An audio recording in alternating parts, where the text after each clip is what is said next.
inizia la prima delle due serate dedicata alla 58esima edizione della Cavalcata Sarda, il grande evento sassarese che ovviamente sposa la tradizione e che rinnova ogni anno gli antichi fasti, quindi rendere omaggio a chi viene da fuori, dare un segnale di ospitalità. E in questo senso la nostra città, la città di Sassari, ogni anno organizza e sempre meglio un evento. In apertura mi piace sottolineare un ringraziamento nei confronti di chi ha indossato le fatiche organizzative di questa manifestazione. Quindi un applauso al Comune di Sassari e a tutti coloro che davvero con fatica, ma credo anche col giusto orgoglio, sottolineano questo passaggio. Voi sapete che questa manifestazione ovviamente mette insieme suoni, voci, colori di un'isola, anche se questa prima serata è dedicata in maniera particolare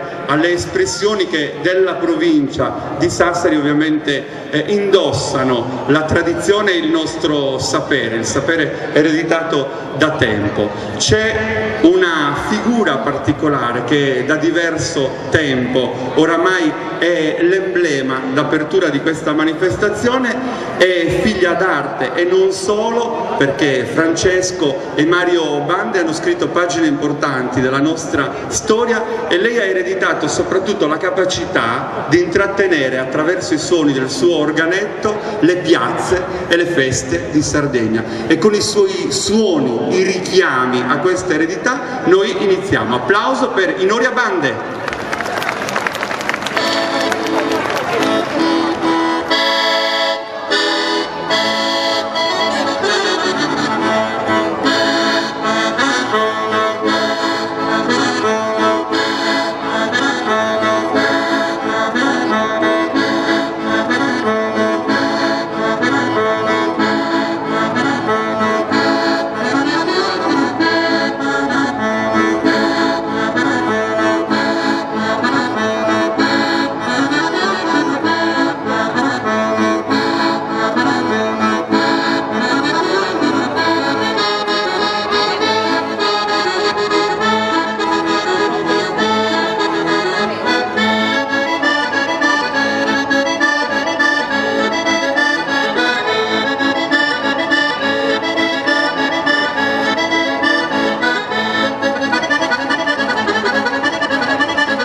anche perché con te abbiamo dato l'avvio a questa manifestazione importante.